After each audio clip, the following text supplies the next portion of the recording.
So the basic idea of the forwarding algorithm is this, right? Extract the destination IP address from the IP header, all right? Then for each entry in the routing table, you do what? You do a bitwise AND of the destination IP address and mask of the entry. Okay.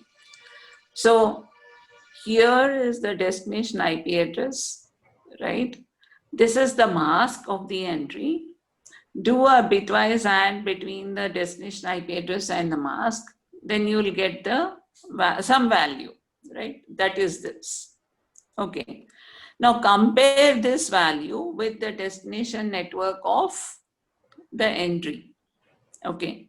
So you're comparing this basically, right?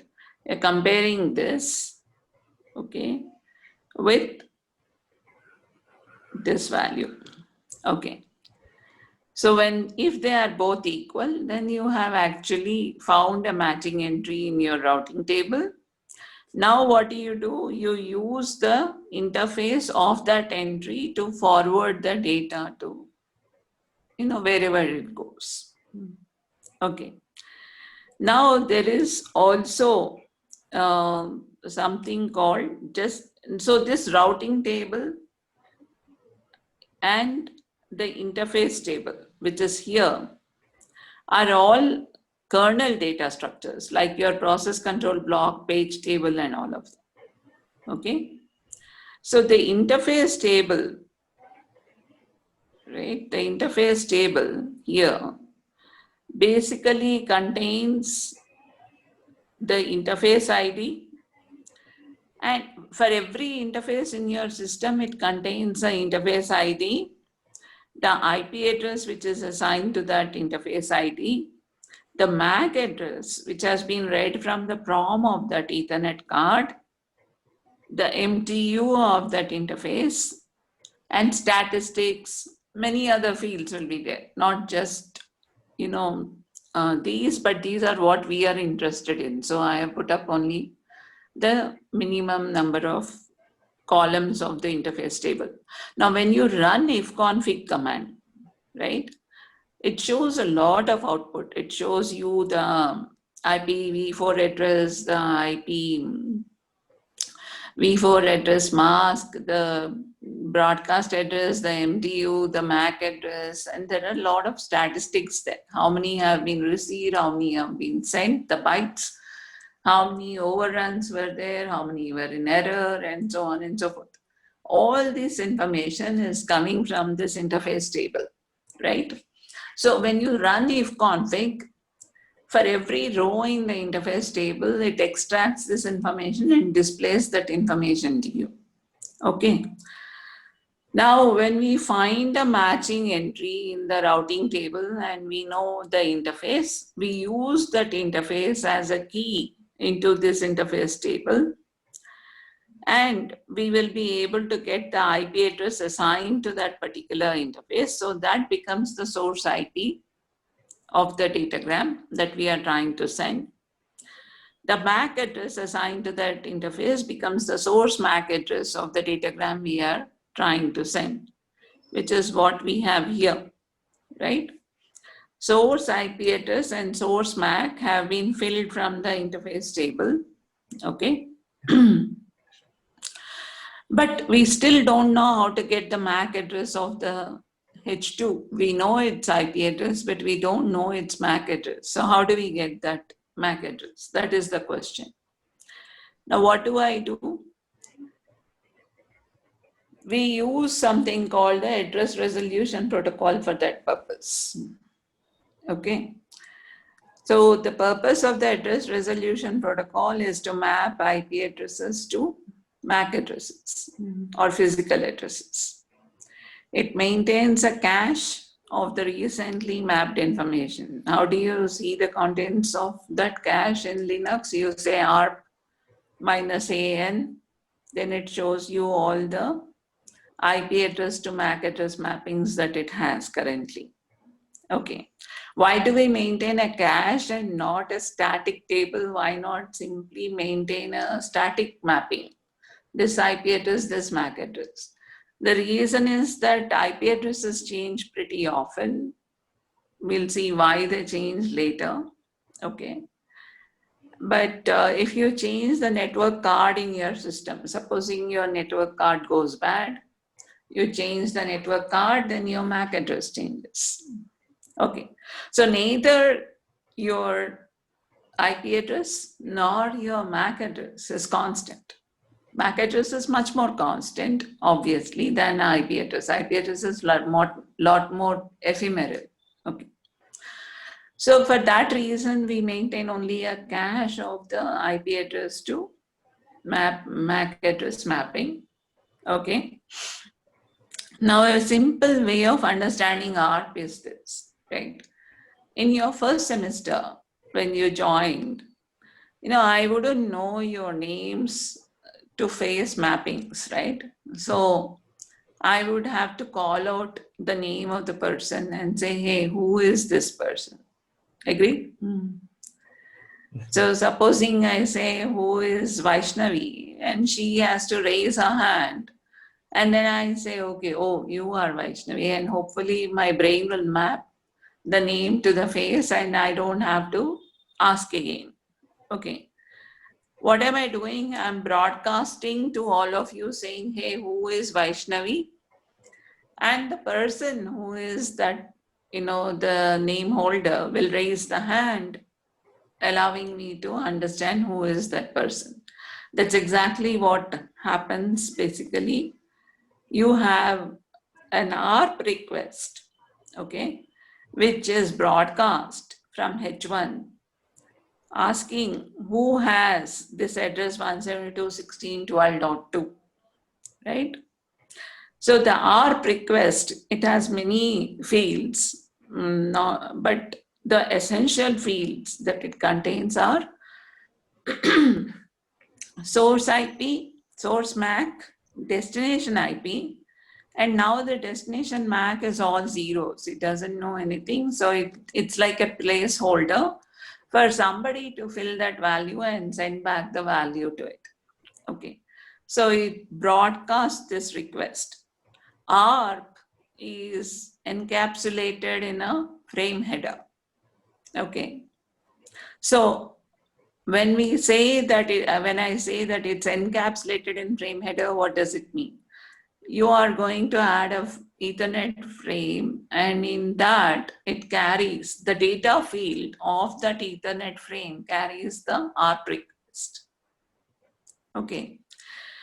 Now, basically, if you are saying that I'm carrying ARP packet in the Ethernet frame, the type field, okay, the type field in the Ethernet frame, which is the demultiplexing field, carries the hexadecimal value 806.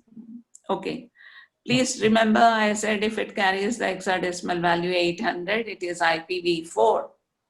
If it carries the hexadecimal value 806, then it is an ARP packet. Okay. So now when you capture packets in the Wireshark, okay, what I would like you to do is to look at the type field. What is the value of the type field? If it is 800, then your Wireshark should show you IP datagram, as the next layer. If it contains the value 806, it should show ARP packet, either an ARP request or an ARP response. Okay. So the ARP request is encapsulated in the frame header. What are the source and destination MAC addresses of this frame header? Actually, what are we trying to do? We are trying to find the MAC address to fill the frame header of the ping datagram. But to send the ARP request itself, we have to send it in a frame header. So what is the destination MAC address for this? Because this is a broadcast packet, the frame header will contain the broadcast MAC address, so all Fs. The source MAC address is H1's MAC because again ARP is going from H1 to all. Okay, so that's what you can see in this picture here, right? you can see that I have an ARP request. Then it's encapsulated in a frame. I'm not showing the entire frame. I'm showing only the source and destination MAC addresses. And you can see that the destination MAC address is all ones, which is essentially the broadcast MAC address. What happens when this MAC is received? H2 replies to this because it has, how does it know it has this IP address? It extracts the destination IP address from the ARP request and verifies if this IP address is there in its interface table to any interface, right? It goes and searches the interface table to see if this IP address is assigned to any interface. If it is, then it's, I own this address, therefore I have to reply with my MAC address. What about machines H3 and H4?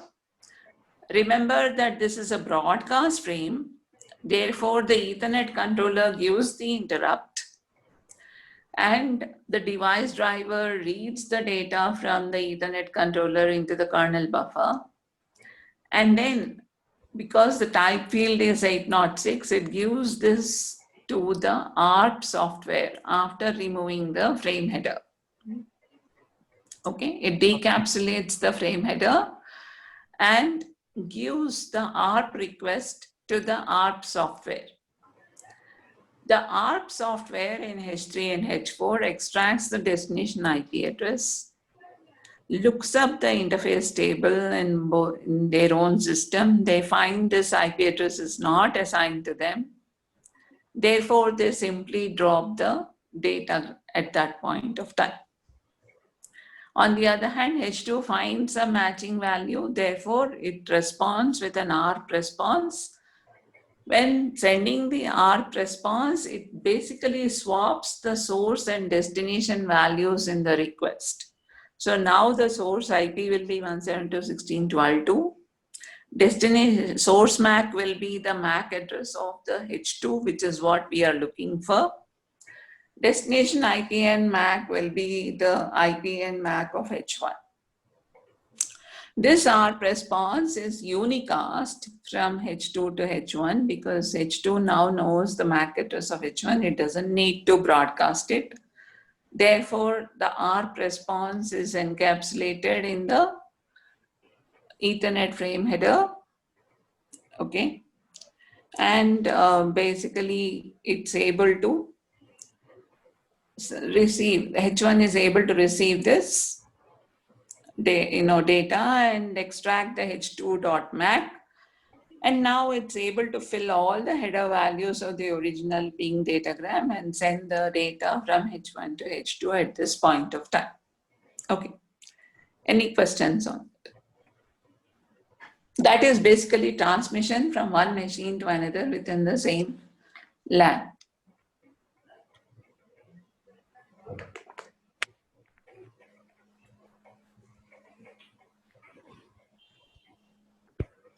And you can really understand this well if you have multiple machines in your home, like for example, a desktop, a laptop or laptops. Connect them, okay? Just connect one to the other through the Ethernet cable and, do a ping, give an IP address like this, ping from one to the other, capture the packets in the Wireshark, verify that you are getting an ARP request, which is broadcast, an ARP response, which is unicast, and then you are able to send your ICMP message from one machine to the other. The ICMP reply also comes from the other machine to the first one.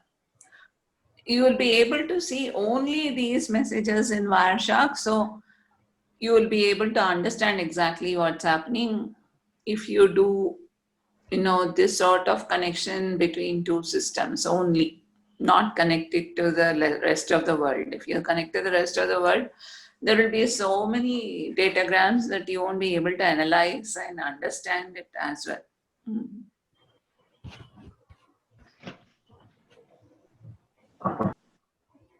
Ma'am, so it's like connecting two systems directly, or can we connect them to a router and try?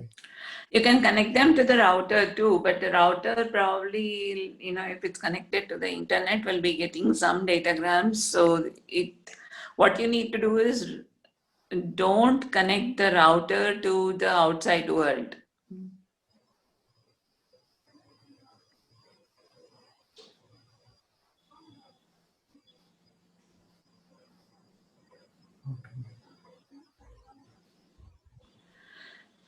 Because if you actually, you know, what I mean is there will be what is called as the WAN link to the router. If you go and check behind, Yes, ma'am. there will be a WAN link.